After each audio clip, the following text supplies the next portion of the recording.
Welcome, everybody, to the Weekly Grind Podcast. I'm your host, Fabbri, with my co-host, Doctortoddlee. Todd, how you doing? Fantastic. All right. And Todd, tonight we have a couple special guests with us tonight. We're going to be talking a little bit about keto dieting. And with us, we have the keto daddy himself, Jamie Caporosso. Jamie, how you doing? Good. How you guys doing? Thanks for having me. We are great. Thank you for being on. And IFBB professional, men's classic physique competitor, and diet guru. You may know him as Scooby Prep on Instagram, Mr. Jason Theobald. Jason, welcome to the show. Thank you. I appreciate you having me. All right. So, guys, I'd like to get a little bit to know about what you guys do and who you are and stuff in case anybody doesn't know. And so we'll start with Jamie. Jamie, go ahead and tell us a little bit about yourself and what it is that you do. Okay, so mine's a little bit of an evolution, but I've been a competitive drug-free powerlifter for over 25 years. And I have a bachelor's degree in science from the University of Michigan in biology and medical technology. Previously, I was a gym owner, more of a CrossFit style gym, and we had a powerlifting team in there as well. And over that evolution, I've learned to specialize in ketogenic diets for performance for strength, as well as performance athletes. Cool. Good. All right. And I can attest to that Jamie's drug-free because I've tried to give him drugs so many times. He's like, no, Todd. Nancy Reagan says no. Put those away. I won't give in to your peer pressure. Right. Come on, just taste, man. So when you say sports performance, the ketogenic diet, you're actually using a keto diet for powerlifters and for athletes? Okay. Yep. So for powerlifters, as well as CrossFit style athletes, and then it's my general gym, like the Sally Homemaker or right. Whatever that wanted to just John Smith or whatever that wanted to lose some just general weight and was looking for something a little easier and they could still feel a little satiated at the same time. Okay. So we're talking about more weight management then. Yeah. So it kind of was a broad spectrum of what I think a traditional gym owner would run across. Of course, you really embrace the performance athletes, and then you're just as happy helping everybody else, so that the people that pay the bills kind of thing. Right. Absolutely. Yeah. All right. Well, Jason, why don't you tell us a little bit about yourself? Okay. Well, let's see. I guess I've been a competitor for 15 years, and 10 of those years I've been a coach. Then it started out pretty slow, and it just kind of snowballed after I won my class at the 2008 Northern Kentucky, which used to be a really big show. Right. And at that point, once you won your class at that, it was always, all right, you're ready for nationals, or junior nationals. So from there, it kind of snowballed. I never really set out to be a diet coach. It was just something that people recognized I was good at. So I never forced myself into it. People just kind of sought me out, and it grew from there.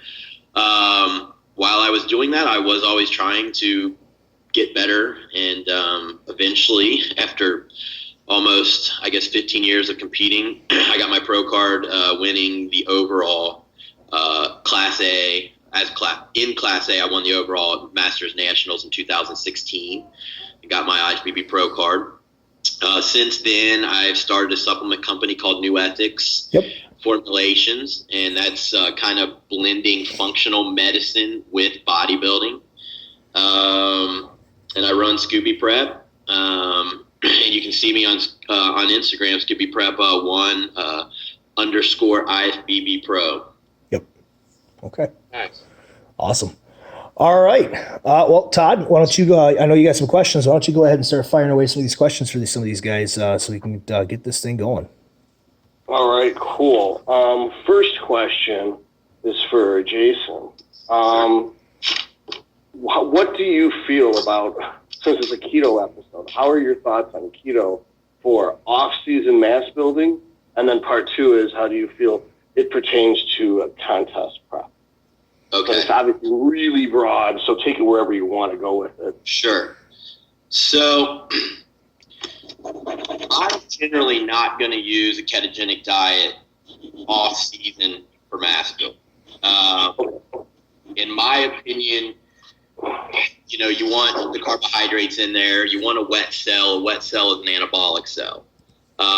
You're going to get the best bang for your buck with some carbohydrates in. They're sparing of protein, healthy fats. So for off season, generally speaking, 99% of the time, I am not going to have someone on a ketogenic diet for off season mass gains. However, there are times that I will throw it in, and those are to reset insulin sensitivity. Yes. I have my people track their glucose, their fasting blood sugar during the year. And so let's say we've been push, and someone hits me with 100 finally. Once I see that number, I'm always going to back you down. Now, there's two ways to reset that. You could just lower calories and bring carbs down a bit. But sometimes what I try to do first is to not really cut calories too much and move the carbohydrate calories into fat. And then, bring protein down so you're not converting and let them run on a ketogenic diet for a while. It's awesome for resetting insulin sensitivity. Now, if we're still in a surplus, though, it's going to be a lot slower. So it is nice to bring the calories down a bit. Like, you don't want to be in 1,000 calorie surplus. It is harder to reset sensitivity. But I'll use it then in the off season. But during that time, I'm not really expecting huge muscle gains. The other time I will use it are pure endomorphs. I do come across those sometimes. Yep. And the way I tweak the diet is, rather than, anti-inflammatory fats, which is what you want for contest prep, I will use inflammatory type fats. So I'll use a lot of heavy whipping cream, a lot of peanut butter, a lot of eggs aren't inflammatory, but a lot of eggs and things of that nature to get them to grow, and then definitely have them refeeding once a week. And I do get results that way. I'm not saying that someone can't add muscle on keto. I'm actually very strong on it, and I've added muscle on it myself. I'm just saying that for that general person that isn't a true endomorph, you're going to get more bang for your buck, in my humble opinion, by keeping carbs in the off season. Now, okay, before we get too far off from that, you talked, what are like some of the macro breakdowns, percentage body fat and percentage body weight we're talking about, like 1.2 times your body weight in protein, 1.5 times in carbs? Oh, no, that would be really high in protein. So if we're off season, I'm going to go ahead and run like a real ketogenic diet so that they're truly in ketosis and feel good. No, so with your carb version for the ecto and the mesos, what do you think? Are you asking me? With when you have carbohydrates in, what are the macros that you're using normally in the off season? Oh, I'll be honest with you guys. I mean, it's a feel I have by looking at their body type, by looking at their body weight. I don't use percentages much anymore. It is very rarely that I sit down and go, okay, this is an ectomorph, and I was taught that they need 30% protein and 50% fats and 20% carbs, and I want them on 2,400 I just don't do all that. Like, it's at this point, I've been doing this so long, I can look at a body and be like, I know what that girl needs. I know what that guy needs.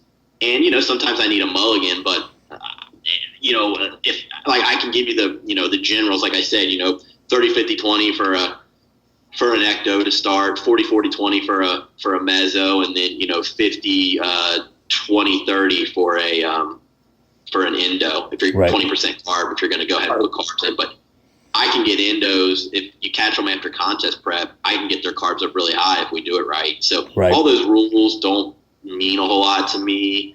But those are the general percentages that people can start with if they would like, based on their body types and things like that. Okay.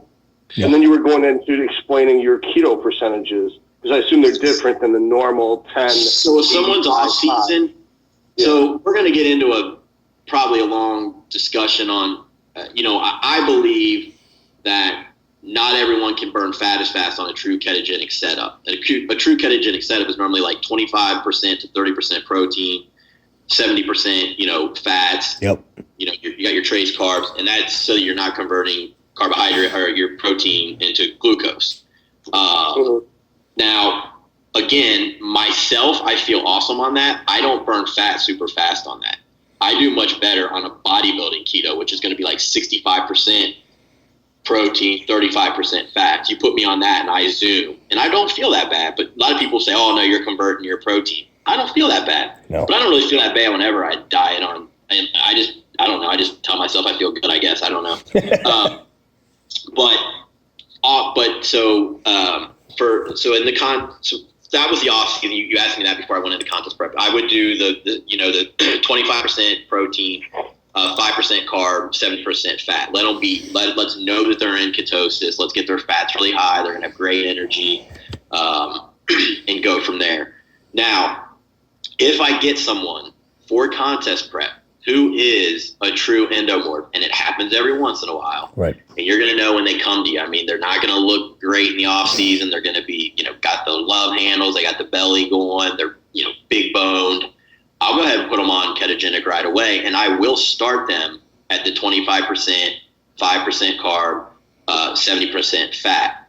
And what I'm going to do then is I personally slowly work down the fats as they stick and bring it over to protein. So at the end, by the time I get there, it's going to look more like 70% protein, 30% fat. So I flip-flop it. And as you do that, you're losing calories because you're taking, 9 grams of calories per 1 gram of fat over to protein, and you're only getting 4. So that works really well for a lot of people. Some people just drop great on the 30, 70% fat. But like me, a lot of them don't. You got to start playing with the ratios as you get closer to the show, that way. So some people do better, in my opinion, on the bodybuilder keto. I am one of them. And I've played with pancreatin enzymes, to try to burn the fat better. But I'm one of those guys that, I don't know if your listeners know this, but it's a good tidbit. If you ever have stools that float, you are not processing your fats properly. And if I got more fat in my diet, I'll have that. And I've tried pancreatin enzymes. I've tried a lot. And I'm also one of those bodybuilders, if my fats get too high in the off season, the scale weight will start to go up, but I'll start to add body fat. So I just don't process fats as well as I do carbohydrates. So do I do well on a ketogenic diet? If it's a bodybuilder style, I do for fat loss. Okay. I'm going to agree with you on everything you said about that. That for sure, if you don't have a gallbladder anymore because doctors took it out, you can't really process fat. So what does the gallbladder do? It stores the bile and helps as a vehicle for your pancreatic enzymes. When there's a presence of the proper milieu of nutrients coming from your stomach to your intestines. So with me, I found that I responded better to protein and carbs. But if I'm going to cut out anything, I cut out carbs. I don't add in a whole bunch of fat either. Gotcha. Yeah, I'm the same way. I don't do very good with a whole bunch of fat. We'll keep the fat really, really low, and I'll just cycle the carbohydrates up and down, and some, like if I have a super high carb day, then I just pull protein back instead of messing with fats. Even if it's cycling carb backloading. Yeah. But to keep that it's like maybe it's 100 carbs post workout one day, 50 the next, 0 the third. But no matter what, I'm not adding in fat unless it's fish oil. Right. Yeah. All right. So how does that deviate from what you do, Jamie? How would you say for CrossFit and paleo powerlifters? How do you deviate? So one thought I thought about while we're talking about this is we kind of jumped right into it at a level, assuming everyone knows what the hell we're talking about. So I'm going to backpedal really far, and I'm going to, for the listeners anyway that are just spinning right now, I'm going to kind of define the state of nutritional ketosis. So if you're brand new to this and you've seen the title of the thing and you're like, oh my God, what the heck is everybody talking about? So if you're a newbie to all this, there's basically a couple different metabolic pathways that we can go down. We can be a sugar burner or someone that burns off total glucose. And I hope I'm not speaking too low because I know a lot of bodybuilders are into macros and they're pretty savvy with this. But we're probably about 90% of our listeners are bodybuilders for the most part. So yeah, they know what you're talking about. A few curious newbies that see this ketogenic thing. Right. So you put yourself in a state of nutritional ketosis. That can be achieved multiple ways, and Jason is very dead on when he talks about these different ratios, and if you wrote them down real quick, you'd be like, what the heck is this guy talking about? How does he go from 65% protein or 70% fat, blah blah blah? So there's a lot of ways to get into ketosis. One is, absence of food. Your body will go into a state of nutritional ketosis, and it'll burn up all the sugar, and we hold about 2,000 kilocalories of sugar between the liver and a lot of our muscle cells. And it'll use that all up, and then it has to go with its stored energy source. And when it does that, it processes these the fat into the new energy source being ketones. And those three ketones, for the scope of our conversation, will be acetoacetate, beta-hydroxybutyrate, and acetone. Yep. So you can be in two different metabolic states. You can be a sugar burner, glucose, or you can switch your body to a state of nutritional ketosis and burn fat. So I just mentioned starvation, or the absence of food, where your body has to switch over to it. The other way, like Jason was already leading us down that path, is manipulating macros in such a way that your carbohydrate restriction is to a point where you're not going to have that sugar as the primary fuel source. So your body starts looking for alternatives, and it will start burning off fat and kind of back burner sugar a little bit. And I'm oversimplifying, so don't attack me here. No, you're fine. And you can do that multiple ways. So like Jason brought up, 65-35. And then he also mentioned like 70-30 or 70-25, meaning 25% of your calories coming from protein and 70% from fat, and then switching them vice versa. Both work because there's such a low carbohydrate threshold that you actually put yourself in what's called nutritional ketosis. And to add one more step to that, I actually go to the next level and make sure a lot of my athletes, so like Todd said, get to a point where they're at least in a state of nutritional ketosis without any type of, carb refeeds or reloads or anything like that for 4 to 6 weeks. So the keto adaptation process completely kicks in. There's a little bit of a switch that kicks on in your body when you get completely keto adapted, as opposed to just making ketones. And so for the performance athlete, there's an upregulation of enzymes, or your body kind of switches over and starts preserving, starts saying, hey, this is our energy source, things are going well, let's start burning this. And, heart and lungs and, your cardiac muscle and stuff like that all perform better on this stuff. So for me, and when I talk about my performance athletes, there is an added advantage to that. There's a better VO2 maxes that Dr. Finney and Volek mention a lot in their book, Low Carbohydrate Performance. Highly recommended if you're an athlete looking forward to this. These guys doing this science back in the 80s. And actually, Stephen Finney was even before then. So from a performance aspect, you have a lot of advantages to that. So, and another thing is less oxidative stress. So if you're trying to do killer workouts and you're in a state of nutritional ketosis, you don't actually recover faster. You actually do less damage as you're training. Right. So one of the things, a real added advantage when I came to this evolution, so my history, like I said, was competitive powerlifting for 25 years. So when I started around in my late 30s, early 40s, I had probably forgot more about strength training than most people. I've read everything under the sun. So I exhausted different training ideologies and paradigms and stuff like that. So I was looking for that next thing, and the next thing was nutrition. And it, first of all, for an optimal health, my idea was that in order to perform at peak, you had to be as healthy as possible first. So, what was one way to get there? And I started looking at more of a paleo style diet, because I figured, well, all right, we evolved on this for, millions of years. Maybe I should start with the original fuel source and add on to it from there, because obviously powerlifters and caveman, we didn't train the same. But that was a good place for me to start. And then reading more and more, I came across these ketogenic diets, and getting ready for 2012 Worlds, me and my partner at the time, Daryl and Dottie, we'd said, hey, let's try a ketogenic diet leading to Worlds. So we allowed the 4 to 6 week keto adaptation process, and then we went into the next 6 weeks of just crazy heavy cycling training for our competition, and we started noticing phenomenal things: less inflammation, faster recovery, and the next thing I knew, we were PRing on stuff that normally we're clawing and fighting to get an advantage with. And like I said, was breathing on, so like 2012, so right around 40 here.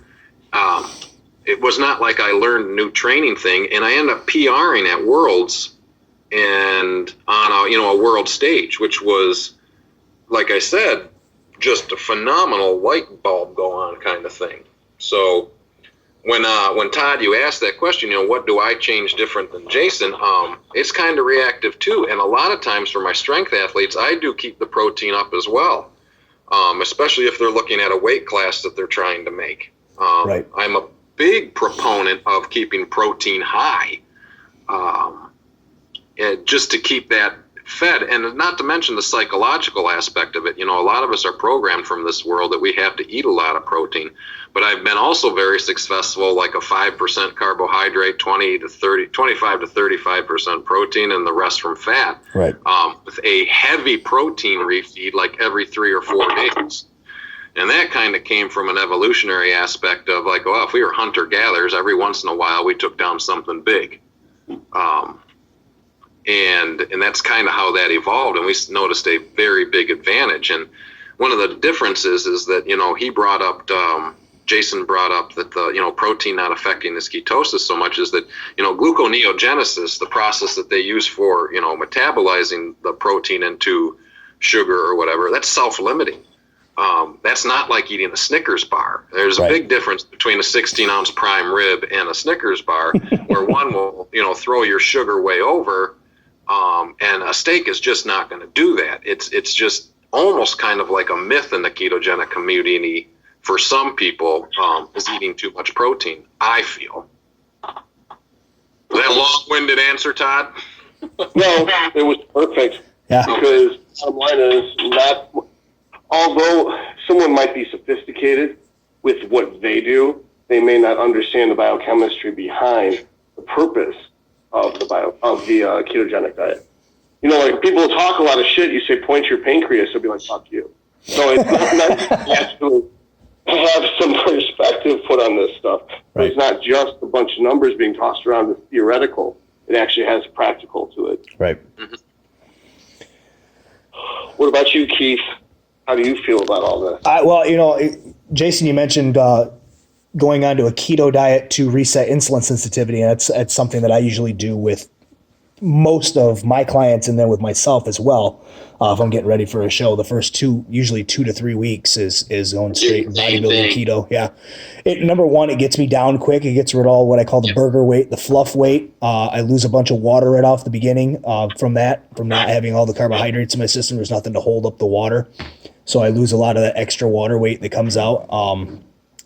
But what happens is the insulin sensitivity is reset, and then when I start slowly adding carbs, almost like a reverse diet effect, First week, I dropped 2%. Yep, I'm dropping weight like crazy. Right, going in, we're 4 or 5 weeks into a prep, and now I'm dropping weight faster now than I was at the beginning. Because I've just added a few carbohydrates, and it just continues to snowball as you get further into the prep, and then I'll start actually cycling the carbohydrates, and of course that makes you lean out even quicker and tighten up even that much more. So yeah, I utilize that too. I utilize in the off season as well. I actually just had a couple that I just did that with, because I kind of noticed, we're kind of plateaued a little bit here. We're starting to put on a little bit of body fat visually from what you're looking like now and what you were looking like 3 weeks ago. It's probably time to reset you a little bit. So for the next 2 weeks, here's your diet, and this is what you're going to do. Basically, you're going to be eating less than 30 grams of carbs a day, and it's all going to be in the morning, and it's going to be protein, veggie, protein, fat the rest of the day. I will scale their training back a little bit though, because I don't want them. I've noticed that, sometimes, especially when you get the shock of going on low carb after having all those carbohydrates available to you for so long that, the training is going to suck anyway. So I'd rather just have them get in and get out and just let the diet do the work. So. Yeah, I do the same as well, especially if you're only doing like 2 to 3 weeks, because they're not going to be super fat adapted. I pull back on training as well, and I'll just have them do one of their sets where they'll go pretty heavy. So basically, like the first 3 or 4 sets, it'll be like acclimation sets, build up to one set where you're going to go balls to the wall and then move on. Yep. And, I have them do that for a 2 to 3 week period, they're never going to get really deep into the fat adaptation. So they're going to that's definitely that first week to 10 days, they're going to be off a little bit. Yep. So I agree. When, Jason, when do you... Hey guys, did we just drop off Jamie? Oh, we might have. I don't see his face. Yeah, he might have. He'll come back. Okay. So when do you know that you need to use a keto diet as opposed to somebody else that's going to use more carbohydrates or carb cycling? When is that, and how do you make that determination? Do you mean like if I get a new client? Yeah, if you get a new client, or let's say you're in the middle of contest prep and you've been utilizing carbohydrates at a fairly moderate to high rate, and you decide, okay, it's time to strip those carbs away. How do you make that determination? So let's talk about it's a client that you either worked with for a while or you're mid prep with them. So a lot of times what happens with my females, females are a lot harder to diet, as I'm sure you guys are aware. Most of my men, it's like I pull 40 carbs, I add 10 minutes of list, give them 3 more intervals, and they'll lose 2 pounds. I pull 30 carbs, you know what I mean? It's like, so it's like clockwork.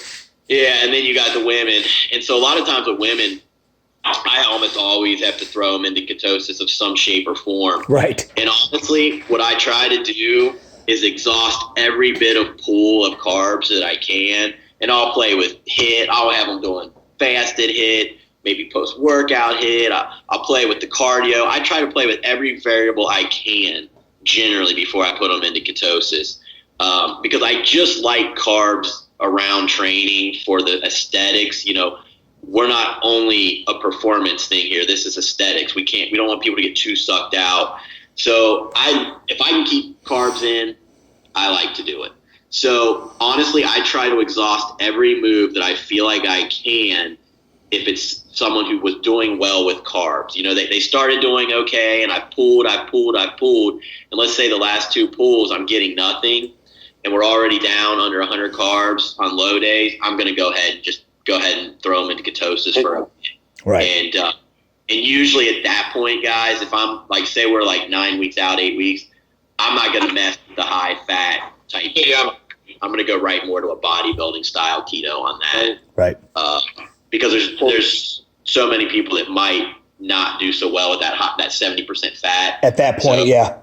Yeah. Especially if it's something you haven't really tried out with them. I mean, you wouldn't want to go do something like that. That they'll do all right with a low carb, because eventually just about every diet ends up at low carb to some extent at some point during the prep. So, Jamie, welcome back. Yeah, sorry about that. For some reason my internet decided to take a quick shit on us. That's okay. We were like, hey, we lose Jamie. He'll jump back in. Don't worry. And then 2 seconds later, I seen your message come across. I'm trying to get back in, so I wasn't worried about it. So I just heard that last comment that at some point, almost all the diets kind of end up ketogenic because of the low carb and the was it calorie restriction? Is that what you're talking about? We were talking about when I asked Jason when does he get to a point where he's humming along with a contest prep, and all of a sudden he decides it needs to go from moderate to low to maybe high carbohydrates, and the carbohydrates need to come down into keto. And he explained how he gets to that point where he throws them into keto, and then if it's like, would you say 8 or 9 weeks out, Jason? If it's somewhere around there, then you're not even going to bother with the actual medical keto or with the low protein and high fat. You're just going to go ahead and put them on bodybuilding keto at that point, because you don't want to have their body have something like a bad reaction to it. Well, you don't want to miss weeks, right? And I find that most people respond to the higher protein, the moderate fat type. So I don't mess with it. If I have a lot of time and someone comes at me and like I said earlier, they're endomorph, and I'm like, yeah, you're a ketogenic person all the way. I'll start them with higher fats because we might have 18 weeks, and if it looks like right away they're not processing well, then we wasted a week, big deal, you know. You said something else. You said that most women, the keto is the way to go, and that's due to low insulin sensitivity for women because of estrogen. And I think that's something. We had that on our Todd and I had the all female episode last week, and we talked a little bit about that with women. That they don't have the same insulin sensitivity. I think a lot of people try to give them too many carbohydrates, and I think that's where they fail with females not getting lean enough for shows. Well, I don't ever, like I said, I try not to start keto. Right, no. So, but yes, a lot of my women generally will have periods of some shape or form of ketogenic diet or carbs so low that, you know, with all the activity they're doing, they're getting into ketosis. Sure. Even though it might not look exactly like it, but they're so low anyways. But I generally try not to start there. But yeah, they're gonna see some shape or form of it. Sure. That's a big interest of mine right now. And actually, I don't know if Todd shared this yet or not, but I actually gave him a couple of different meters. He has a blood glucose meter. He has a beta hydroxybutyrate blood meter, and he also has a breath acetone meter. And what we're kind of keeping in the keto lab here is, you know, how often do you guys end up on a regular diet? Even how much do you end up in ketosis throughout a day, through a week, through, you know, a whole training cycle? Right. A lot of times I feel you guys do end up putting yourself, maybe not by definition on a ketogenic diet, but you end up in a state of nutritional ketosis because you're getting so flipping lean. Right. Well, let me jump in with that. Is the blood sugar meter, I have not been able to get it to register my blood. I don't know what's going on with that. But as far as the acetone thing, yeah, I've been playing around with it. I'm going to have to read the manual and figure out if I'm not bleeding enough on it. But I pretty much can't get blood unless I go right into a vein. And so, like, then I'll put the blood all over it, and it doesn't actually register it. But I can talk to you about that privately. But okay, I'll swing back down. We'll touch base. We'll do another little meeting. What do you call it? The acetone meter was the weirdest. And Jamie can attest to this because it's like, so 2 and higher, 2 parts per million of acetone is you're in a low form of ketosis or burning fat, right, Jamie? Is that pretty much how it works? Okay, so I basically woke up in the middle of the night, was at like 4, 8, went back to bed, woke up at 8 in the morning, was at a 27. And then I ate like some ramen and chicken. And a lot of people are like, F you, Toddlee, you get to eat ramen? It's like, it's calculated in. It's like, it's basically, if you take 7 ounces or 6 ounces of chicken breast, grind it up and throw it in some chicken flavored ramen, it comes out to be 50, 54, 20. And so it's easy to count that way. So that's why I do it that way. So I had like a 14 or 22 and then a 14 a little bit later. And then I got right up to 27 again.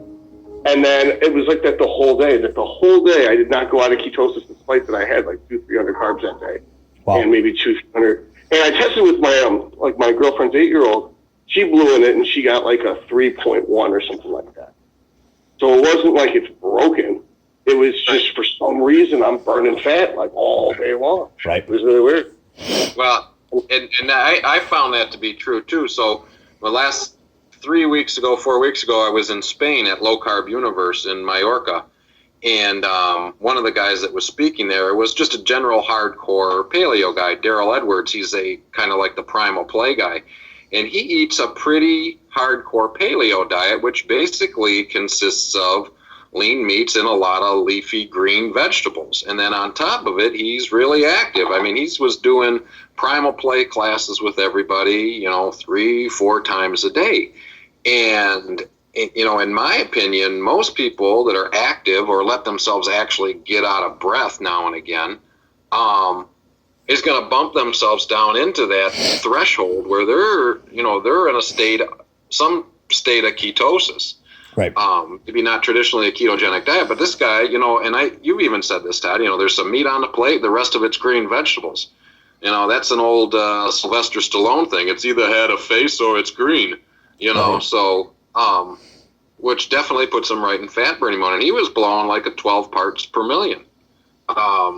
And I think it's just a lot of people, if you're eating a real food, clean diet like that, and then bodybuilders too with a calorie deficit and low carb and low fat, even though the protein's high, you're going to go to that stored energy source, and that's going to put you into some sort of ketosis. You may bump yourself out for a few hours with, your chicken breast and, half a cup of brown rice or whatever, but you get that back to that step meal for an hour, you're going to be right back there. Well, I think you notice it with bodybuilders, and they can be eating moderate carbohydrates throughout the day. And, I'm talking like, a couple 100 grams of carbs throughout the day. It really depends on your metabolism, number one, and how hard are you working? Yeah. I mean, if you're training really, really hard, you can go ahead and you can eat a lot of carbs, and you're going to be flat as shit still, because you're just training that hard. You're going through them as fast as you put them in your body, and you're probably going in and out of keto throughout the day. Like, there's not a night where the reason I wake up in the middle of the night is because either I can't feel my left hand or my right hand feels like someone smashed it with a hammer. That is like, there's never a day where I'm not in extreme pain somewhere.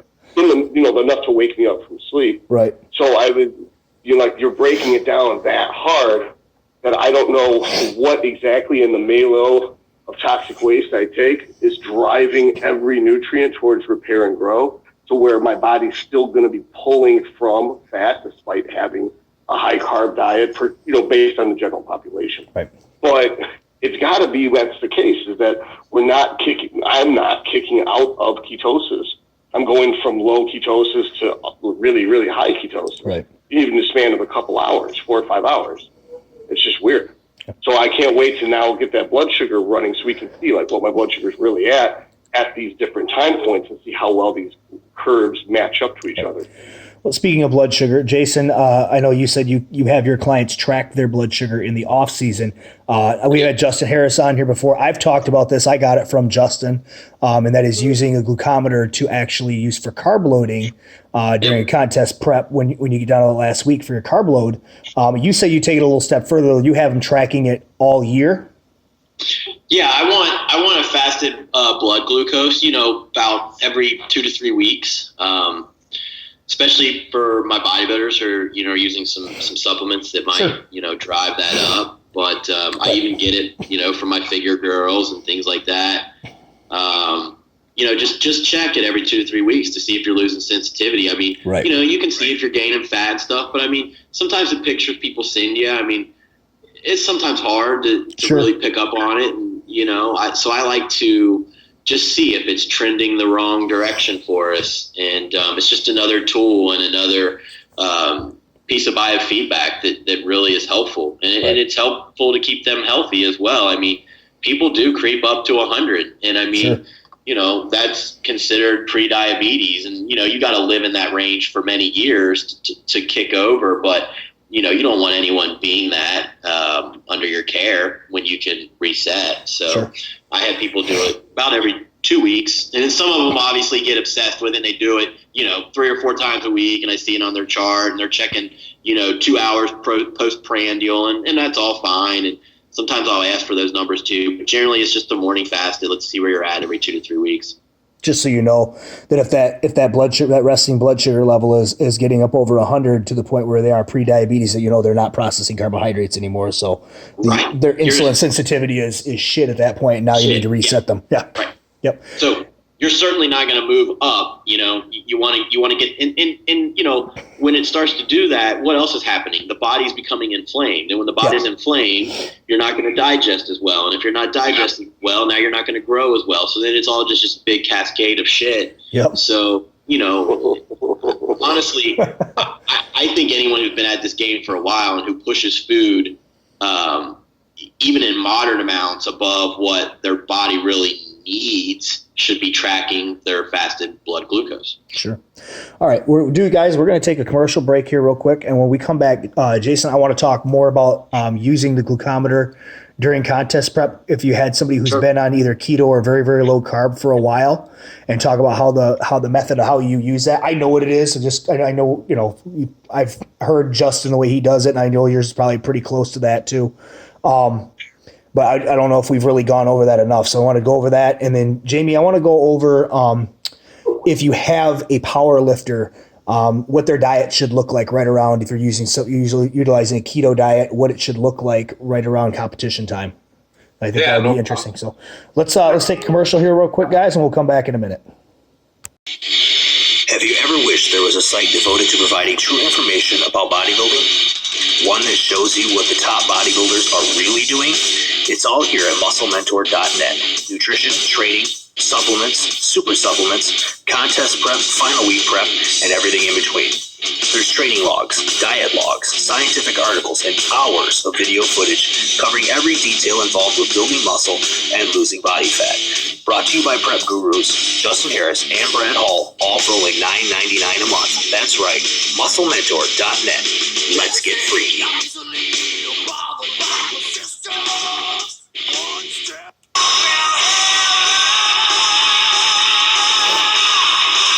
Valhalla Labs at Valhalla-Labs.com. Created by Doctortoddlee himself, champion bodybuilder and biochemist, the best in testosterone support and intra and post-workout nutrition.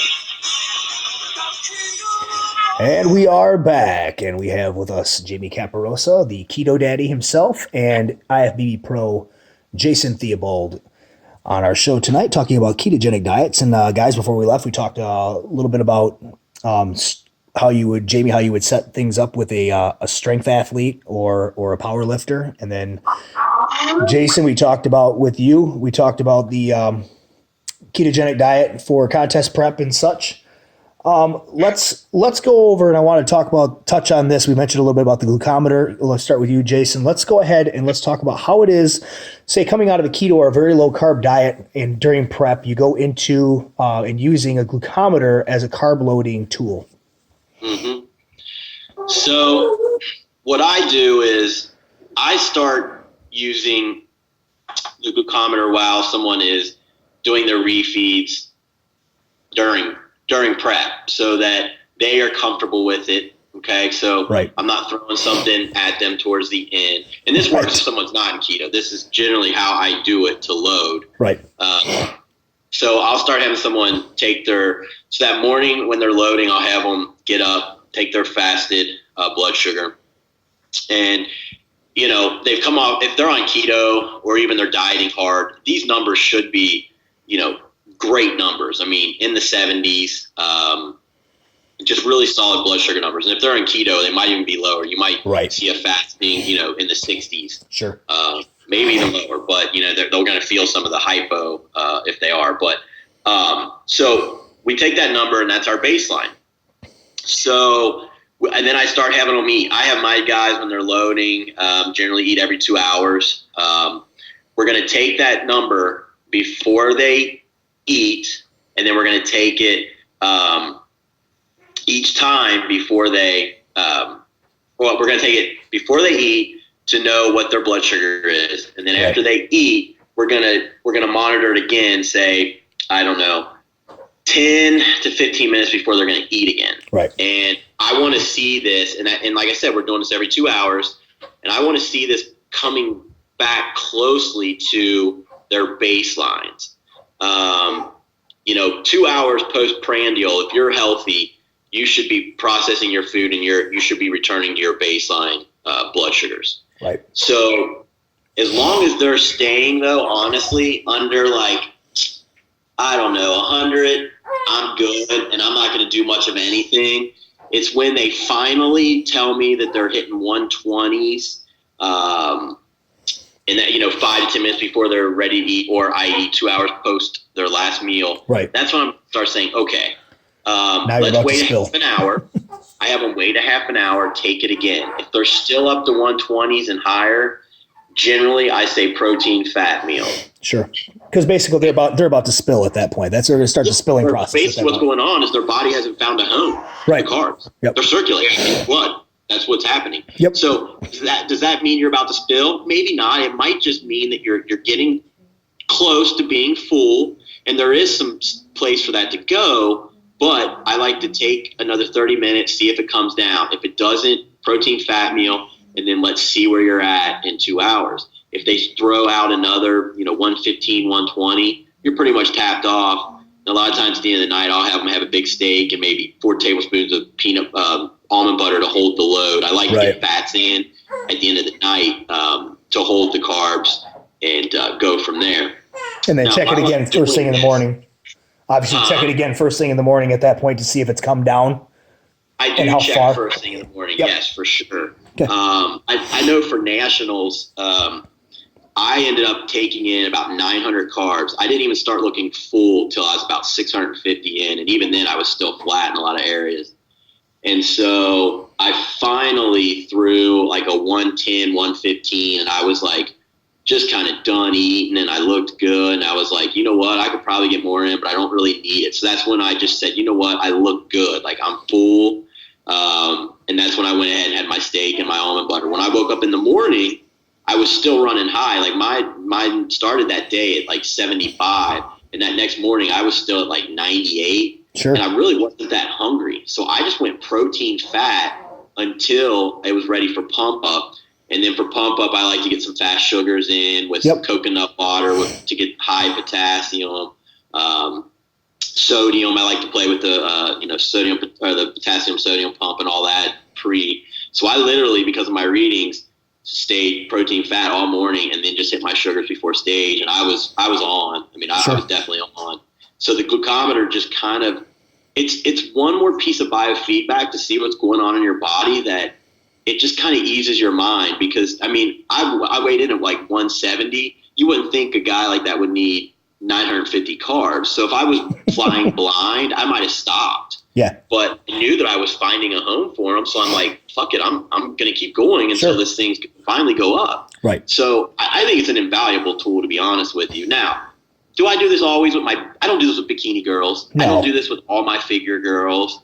If I know that if I've learned from the diet that they only need 250, 300 carbs to get full, I'm not going to have them doing all this. Sure. But, a lot of times the bodybuilders and bigger guys, and you're going to be pushing these kind of numbers to get them full, or, you got to so damn hard to get your glutes and your hams in and you're flat. I really like to bring this tool out, and it's just one more piece of biofeedback. And for me, I'm a stress ball, and just having that tool allows me to relax more. Sure. And if you're relaxed more, your cortisol's down. Yep. You're less likely to hold water. It's just the whole ball of wax that is really important. So to recap, I start doing it with their refeeds so they get used to knowing how to do this. So at the end of the day, it's not this foreign thing where I'm like, oh yeah, you need to go get this glucometer. Right. And you're going to be pricking your finger 8 times on Friday before you compete on Saturday. It's already like, yeah, because they're stressing out at that point already.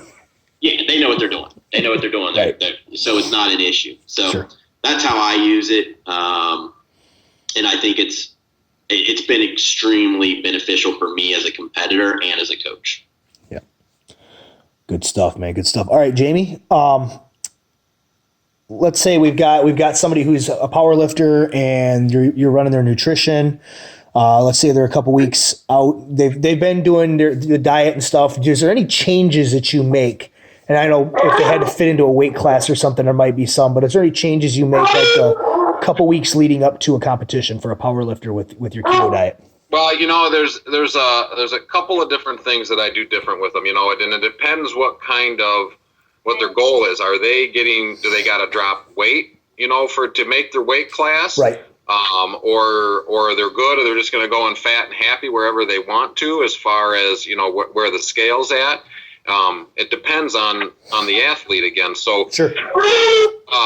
The biggest hurdle overall is trying to unprogram these guys to think that they need a bunch of carbs to compete. And even though their training has been very, very successful because of the inflammation's way down, right? The oxidative stress is way down. Sometimes it's hard to break old habits because being a power lifter for that long, it was almost a ritual to weigh in and hog up. Sure. Just eat as much as you could. And so some of my hurdles aren't always the diet, but keeping them on the diet up into the maybe 2 or 3 days after, because a lot of the advantages come, less inflammation, and it depends on the length of the meet. I've been to meets that we've been done by 2 o'clock, and I've been to meets where, I was deadlifting at 10 o'clock at night, and my first squat was at 9:30 in the morning. So a lot of times it's reactive. So, and depending on the individual, a lot of times the guys will like to feel full.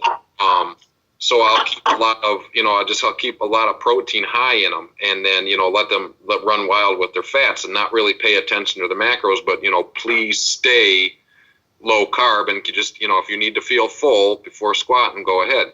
The other thing is that I really make sure they're in tune with their sodium and potassium and magnesium, because if they don't, the effects of a ketogenic diet is that if you're not holding the carbohydrate, you don't hold the water because you don't have you don't need the sodium to hold, or you don't need the sodium to hold the water to deal with the carbohydrate.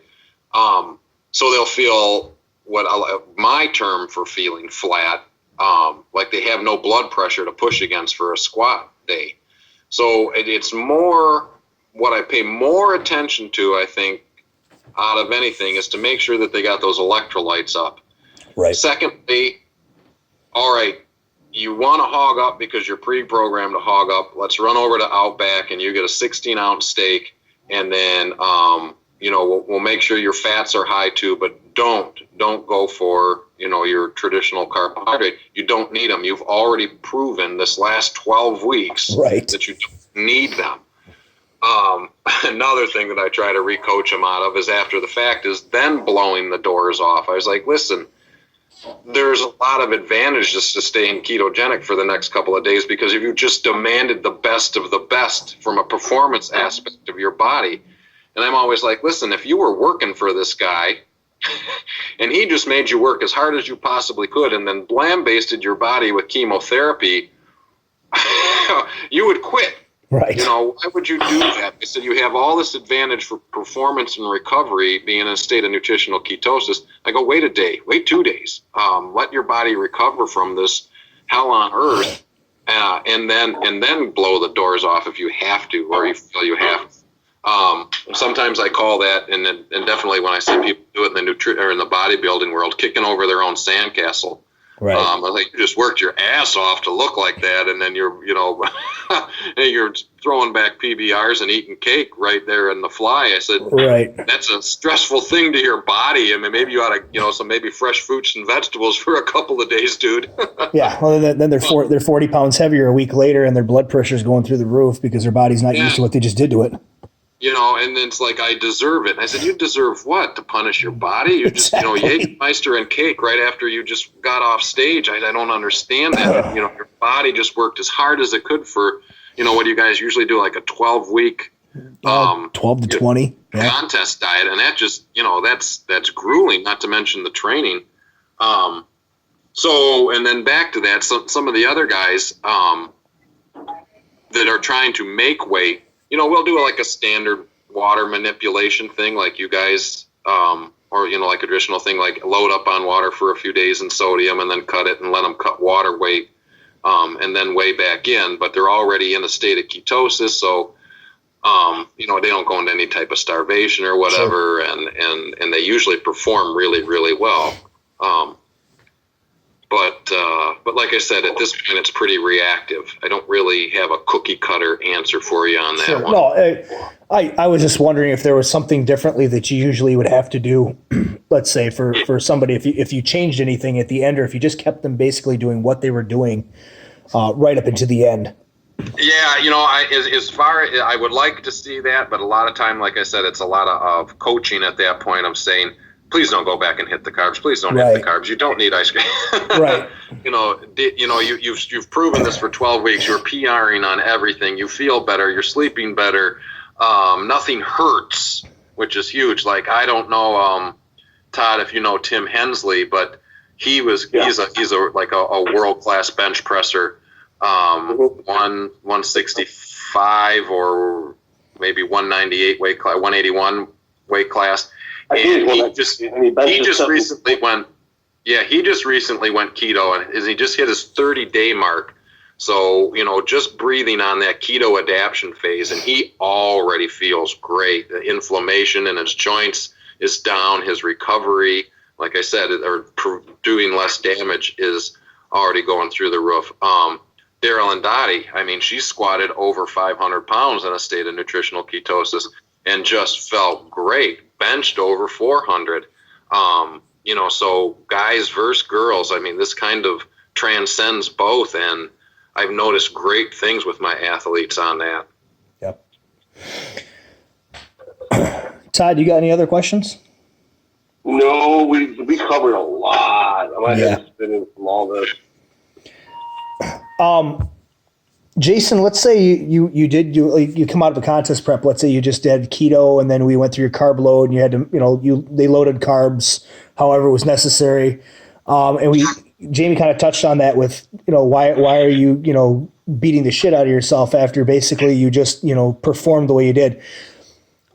Is there a special way that you bring guys, like, I'm gonna say reverse dieting, because reverse dieting is what it is, but is there something that you do after the show with somebody who's been keto for a long, long time and they've carb loaded, like say the week after? Is there a way you reset them after the fact to, basically to keep them as healthy as possible?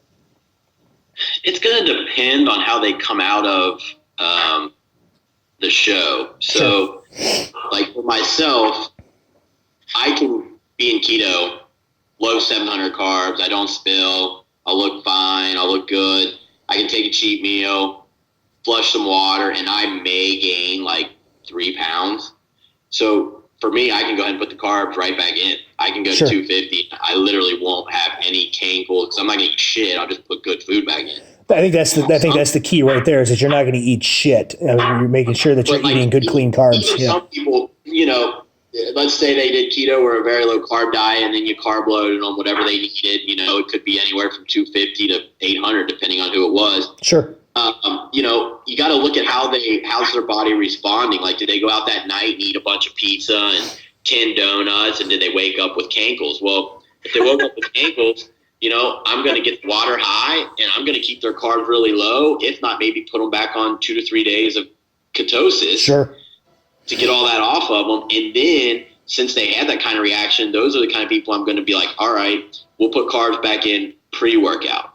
Give them a couple days, see how they're doing. Put carbs in post-workout. Yep. Okay, you're doing pretty good. Let's put them in meal one, and then I'll go from there. So it really is going to depend on the person. It's really about looking at the biofeedback and the results and just being smart. You know what I mean? The people who get, 30 pounds gained post-show, those are the jackasses that take diuretics, eat like a complete idiot for, 5-6 days. They cut their sodium, which I don't agree with ever. And so then they put all the sodium back in. They ate like shit, and now they're up 30 pounds, and their blood pressure is 200 over 160, Yeah. So it's really about knowing yourself, or the coach knowing their body, and then making the smart calls to just not have that crazy rebound. And it's going to change from person to person, whether you're putting it back in slow, or you can go ahead and just get right back to a moderate intake of all macros and cruise on down the road. Right. Yeah, that's kind of what I was alluding to, is that you get, pretty much they're going to eat garbage that night, the night of the show, and probably the next day. But what is it that you do, like say on Monday, to start getting them back to the baseline of where they need to be, so that they're healthy and they're not miserable with life? Because I think that's the biggest thing. How they came out of that. It's going to depend how they came out of those few days, and how much weight did they gain, how they looking, and all those different things. Depending on what my move is that Monday.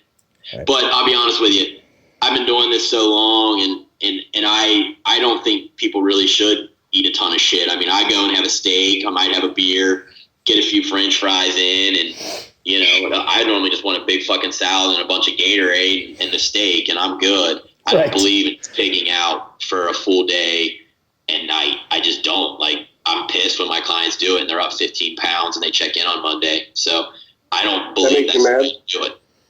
That makes me mad too. I want to hit them. Yeah, like I said, I call it kicking over your own sandcastle. Yeah. Well, I mean, you work that long for all that, and then all of a sudden you're going to go basically and you're going to destroy everything you did for the last 18 weeks in 2 days. And then complain to everyone else about it. Right. All right. Jamie, do you have anything else you want to talk about? Well, back to the beginner thing is, Sure. I'm currently writing a book called Easy Keto 1, 2, 3. Okay. A couple publishers are looking at it right now. And for the real uber newbie, if you got anyone in that group listening, I have an app called Keto Check. Okay. Has a basic BMR in the back, has a basic, build a meal kind of thing. So if you were curious as to how to put together a ketogenic diet and what your macros would look like, the very last page of Keto Check has a daily caloric intake, or a BMR, basal metabolic rate calculator, and you can slide a deficit rule on it, and what your style of lifestyle is, sedentary, moderate, basic stuff, and then you can build a plate of food out of that, chicken, broccoli, olive oil, and see where your macros fall, all kind of at a glance. Again, that's Keto Check. But that's it. I mean, if anyone's curious, I'm on Facebook, I'm on Instagram, I'm on Twitter. I answer questions all the time. There's ketodaddy.com that I post a bunch of stuff on that lists things I talk about, books that I read, and movies that I watch, documentaries, and different, I like Slow Mag for my magnesium and different things for electrolytes. It's just a resource for the ketogenic inquiry guy, the guy who's just looking for it. Sure. Definitely. Jason? Also the meters. I mentioned the Right. meters. I like, the Keto Mojo is a new glucose / beta hydroxybutyrate meter. Jason's a big fan of the glucometer. This one actually will measure beta hydroxybutyrate. And then the Ketonics breath meter, or acetone meter. I like that one a lot because it's mobile, and you can sync it with your phone via Bluetooth, and you can record a lot of data with it. You can compare blood sugar compared to acetone readings, and blood sugar versus beta hydroxybutyrate versus acetone readings, and you can put an exercise log and a food log. It's really well rounded. It's a little bit of an art form to get to learn. But if you're really curious, I'm genius, and I'm like, I can't figure this out. I'm like, so frustrated with it. I'm like, if I was like an 80 IQ diabetic, I'd be dead by now. Like, how are you supposed to figure this out? It was like, it's hysterical how hard the glucose meter is compared to the ketonics. But had you not shown me how to breathe into it appropriately, I never would have done it. I would have just been taking huge chunks of air and then blasting the thing. yeah. So, And I got a couple good videos on how to use the ketonics. And I think in the bodybuilding world, especially once we get some of our data, and it'd be neat, maybe, Jason, maybe I'll get you one too, and you can kind of, with some of your head-scratching clients, maybe you can compare it with your glucose and do them hand in hand. And maybe we'll do a little Skype on it. It'd be nice to see, because you're already in the glucose world. Right. To get you some information on, with the ketonics and play with it. Just, if anything, for data. It sounds like you're kind of a numbers guy, and you don't always hang your hat on these tools, and I don't either. I don't believe in chasing ketones, is what I call it. But sometimes when you're troubleshooting, and much like Jason said about having a baseline off season, it's kind of nice to have a place to start or a place to look. Right. And not the lab values, but you got to have some lab values too. yeah, a lot of times I'll find, products that lie about if they're sugar-free or not. Now, I'm a big fan of real food, but I know that packaged things make it in there just for convenience sake. And I found a lot of sneaky carbs and things, stuff that said it was sugar-free and or didn't even mention a sugar alcohol that got processed into, glucose. sometimes it's really good for that. It's like, well, what the fuck have you been eating? Well, I'm saying sugar-free coffee. And sometimes, a lot of things, what was a big offender, was the biggest head scratcher of mine is this poor girl.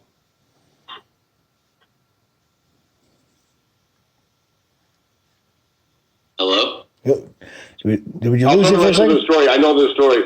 So there's this girl who's drinking this sugar-free coffee from Keurig, and Jamie contacted the manufacturer, and it turns out it wasn't sugar-free after all. Oh, it was probably no way. sucrose-free, but they put maltodextrin in it or something like that. Ah, nice.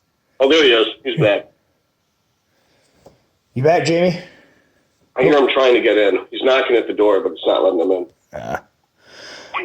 All right, Jason, do you have anything else you want to talk about? Well, I mean, I don't want to make this too much longer because Sure. I know how listeners, it can get monotonous, but we didn't touch on refeeding and probably should at least give, some background on how to do that. Yeah, let's do that. Okay.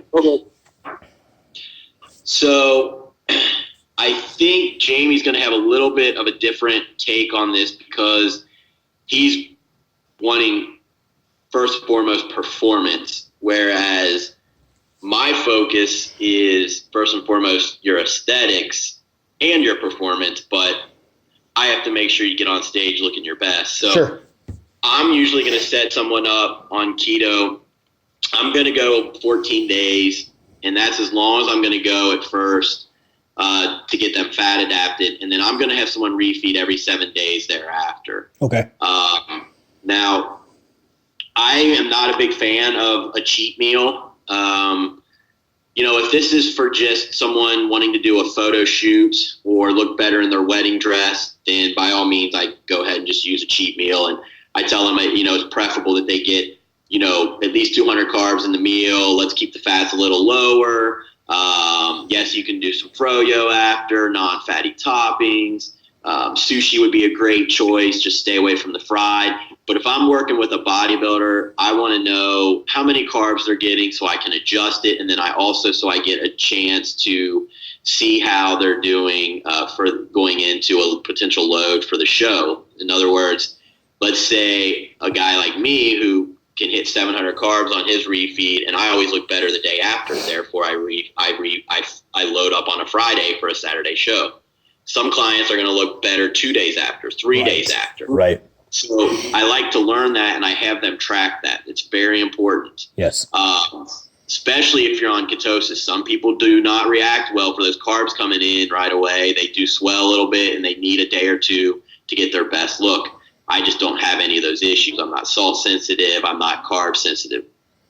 It's funny you mentioned I'm sorry to interrupt you, but I didn't want to get too far away from it. It's funny that you mentioned the sushi because I found, the point of these carb reloads, and you do the same thing I do, really high carb, low fat, is to get the thyroid reactivated. Well, correct. In Michigan, I don't know about Kentucky, but in Michigan, there is no environmental iodine at all.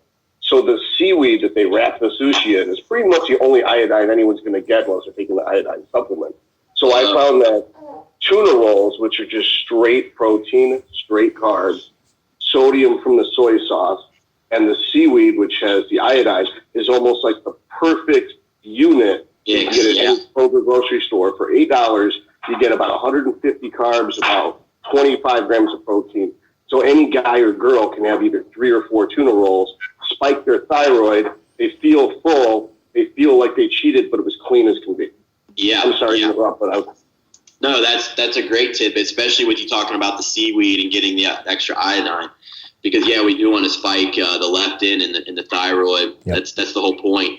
Also to fill out the muscle so we don't get too sucked out. I mean, that's where I talked about the aesthetics and where I said, I think Jamie's back on, but he might have a little different take on the refeeding because he's mostly performance. And, right now we're worried about aesthetics as well with bodybuilding. So the refeed's going to be every 7 days.